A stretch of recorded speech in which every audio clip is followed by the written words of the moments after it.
Well, hi everybody. It's Mego Travel Agency. I arrived to city of Liberec in Czechia, in Czech Republic.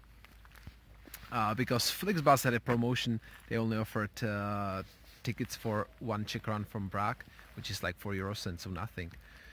Pretty nice, pretty sweet deal. So I arrived here and I would like to show you what can you do here in 5 hours. Because I don't have more time. And Liberec is a city in northern Czechia. It has like 100,000 people, close to the border with Poland and Germany, not so far away from Dresden in Germany and Wrocław in Poland. Our first stop will be mountain called the Ještěd. It's partially shrouded in the mist, but you can see the building at the top. It is about 1,000 meters above the sea level.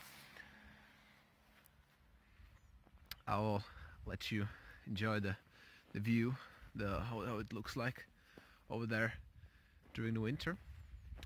You can get there very easily using the city tram number 3 from the center. The ticket is only 20 Czech crowns, like 0.7, 0.8 euros. And one more thing I would like to show you: if you go anywhere in Czech Republic, you want to go outside, you can just look at on the map. You can find marks like these which show you the tourist trails. It's very easy to walk around, even in nature, even outside. You can either buy a paper map if you are old school, or you can download an app called Mapy.cz, mapy.cz.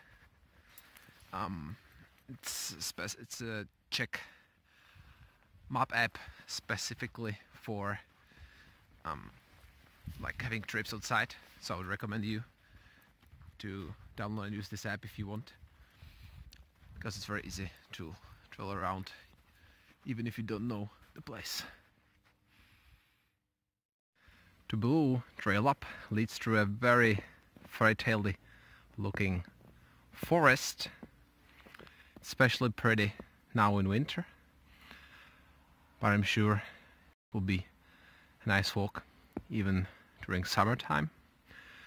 Right now it's about 0 degrees, so I'm more or less. It's nice and cozy for a walk. Just a short note: when hiking in Czech Republic, in addition to the trails being marked on the trees and on the maps, there are also those kinds of poles telling you which way you should go. I started there, Liberec 2.5 kilometers this way, and I'm heading over there to Ještěd, over there, this way. So I just wanted to let you know how to walk around, how to hike in Czech Republic. You can reach the top in about an hour from the tram stop. You can see Ještěd. The mountain is 1,012 meters above the sea level. Here is the tower itself. It was completed in 1975. It is 94 meters. This is an international award for design. And inside there is a hotel, and it's also a TV tower and a restaurant. I won't go inside of the restaurant because, well, like, too expensive, right? 200 Czech crowns for a meal. I just ate some bread and cheese for the price. The view is very nice, but not today. Today it's too foggy. So, well, there's the Ještěd mountain, and I'm going back down.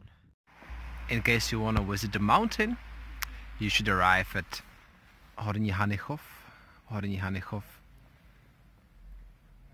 tram stop. It's number 3 from the center. But before you take the tram, you should buy tickets. You can buy them usually in every grocery store tobacco shop near the tram stops, and you should buy more than one because you will need to go there and back. So that's how you can get by public transport from the center to the mountain I just showed you. Now it's again hidden from the view. We moved to a park not far away from the city center, and here you can find a monument, a memorial. It's a huge mirror and represents the era of communism in Czech Republic from 1948 to 1989. I think this period of time is not mentioned enough. The atrocities that communists made is not mentioned enough. And this monument is quite, I would even say, boring from the outside, but when you come closer, and I needed to clean this because it was covered in snow, there's a message. Sám sobě hledej, zda svobodu bráníš, ctíš nebo omezuješ. It could be translated in a way, loosely translated, ask yourself, do you protect, value or limit the freedom of others? So quite a strong message, because communists were known for limiting the freedom. I think that's their biggest crime of all. And these long wooden benches that are found around the monument, I suppose refer to former Czech President Klement Gottwald when he was committing atrocities in the name of building, as he said, building communism. He said a Czech idiom being translated somewhere like, when you chop down a forest, the splinters fell away, which he meant by this idiom he meant like for building something greater you need to make little sacrifices. So this is a monument to communism in Czechoslovakia from 48 to 89. Children enjoying their childhood and winter at the same time. It's 2 o'clock, so most of them are out of school, so they can go out and play. Pretty happy childhood, I think.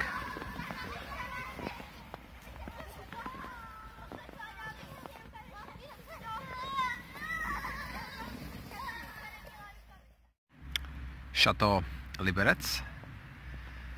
Chateaus, compared to castles, were built in medieval Europe at the end of medieval, actually, because castles where aristocracy, nobility former lived, they stopped being useful from the defense purposes because of the gunpowder technology became better and better.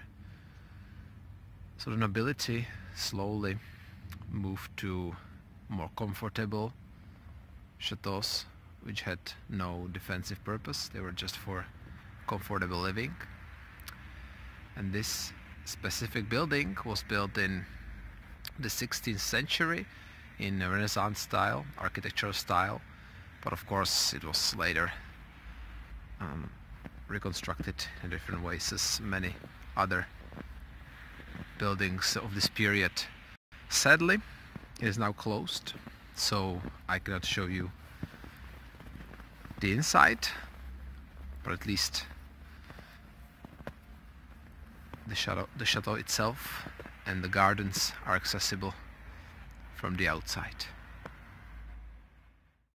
The main square in Liberec, oh, in the middle right now, there is a Christmas market, because it will be Christmas in 4 days. Yay! Over there you can buy potato pancakes, hot wine, some handicrafts, and well, things we don't like in Czech Republic. It's called trdelník. It's just a dough with sugar, and it's overpriced, and they say it's traditional when it's actually not, or whatever. I wanted to talk about this town hall.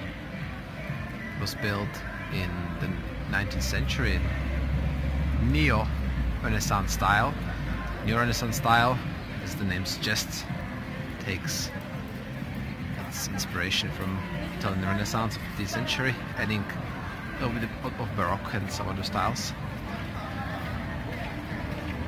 One interesting thing over there, there's a statue of a soldier. It was originally built with the statue, and in 1952 communists replaced the statue with a red star, and then after the revolution in '89 it was replaced by the symbol of Czech Republic, a lion, and later again a copy of a medieval soldier was put there, so it's back as where it started. Now let's go inside. You can actually enter it. It's fully functional. It's used by the city administration. There are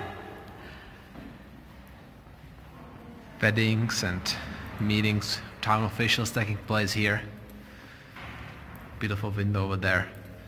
You can see German name of the city,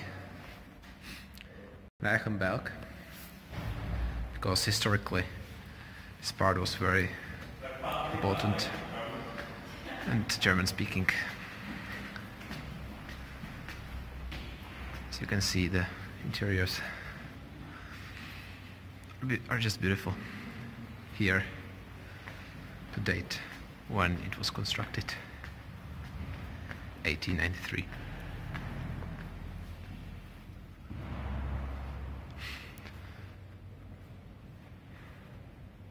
I'll show you the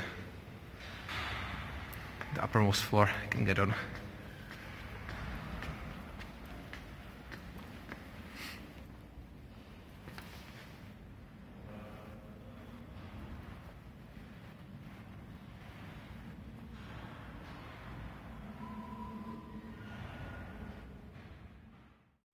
On the front wall of the town hall there is a small memorial to the 21st of August 1968. This time Russian, or at the time Soviet forces entered Czechoslovakia and overthrew the government and reinstated its own puppet government. And those are the names of the people who lost their lives at the time. As you can see, this memorial is designed as a Trex tank. So I would just want to say to some of the Russian friends who are listening possibly to this video that this was at the 1968, it was not a help from the Soviet government. It was an invasion, and the pro-democracy, or at least not as much communist government that was taking place before, was overthrown by this invasion force, and pro-Soviet government was installed instead. So it was not a friendly help, it was an invasion. Church of St. Anthony the Great. This church was built in the 16th century. Now it's neo-Gothic style. It was built as a first stone building in the city. It illustrates the power of the Catholic Church at that period. It also illustrates all of the other buildings around here were either not standing or are wooden in the 16th century. And well, usually churches and town halls at the highest, tallest towers, they were frequently struck by lightning. Once this church was struck so hard that all of the 4 bells in the tower melted. It's just one interesting trivia for you. I would like to go inside. They told me there's some kind of event and very soon it will be open, so hopefully on my way back it will already be open. The interior of St. Anthony the Great Church. Right now they're preparing some kind of event here, so the workers are moving chairs all around. But I will let you enjoy the interior design.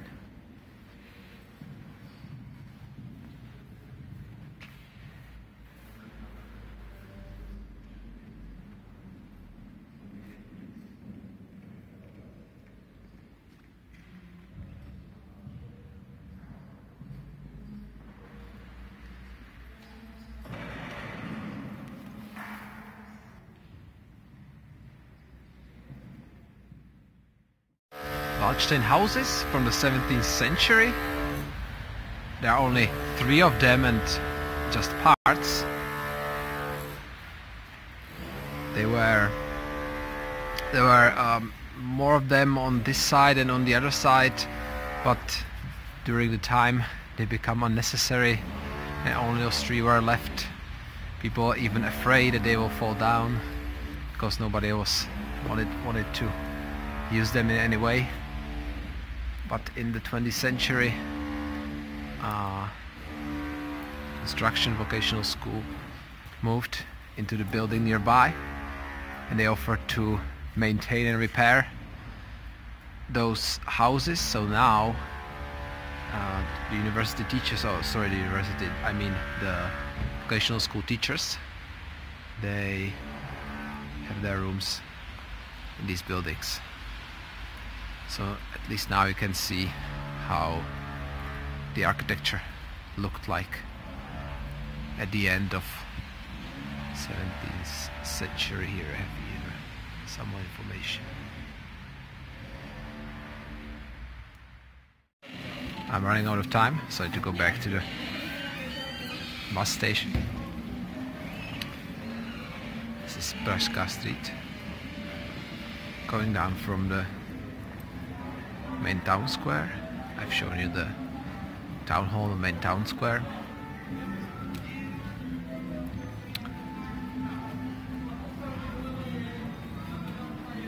You can see it's reasonably crowded, even during the workday. Today it's Wednesday, because it's Christmas time. Well, over there you can see PUB, pub. It actually stands for Pilsner Unique Bar. There's a Czech brewery called Pilsner Urquell. Most people consider it to be the tastiest beer of all the Czech beers, even though it's a little bitter, so it may not be to your taste. But this is a chain. It's in Prague and I'm pretty sure in other cities. And it's unique in a way that you can pour your own beer at a table and you can have competition with other pubs in Czech Republic and neighboring countries, which table will be the best. So I think that's a pretty nice place to go. You can taste the best beer and you can have some fun. let's sum up this trip. In one day we visited together Yeshet Mountain, the Memorial of Communism. We also been to the main square, town hall. We went to the church of Saint Anthony the Great. We saw some old 17th century houses. And then now it's time to go back. In general, Liberec offers much more than what I've just showed you. There's also a zoo, a botanical garden. You can go skiing at that place where I went hiking. You can also go downhill skiing and cross-country skiing. There's a castle nearby and many other things you can visit if you ever have time to go to the northern city of Liberec in Czechia.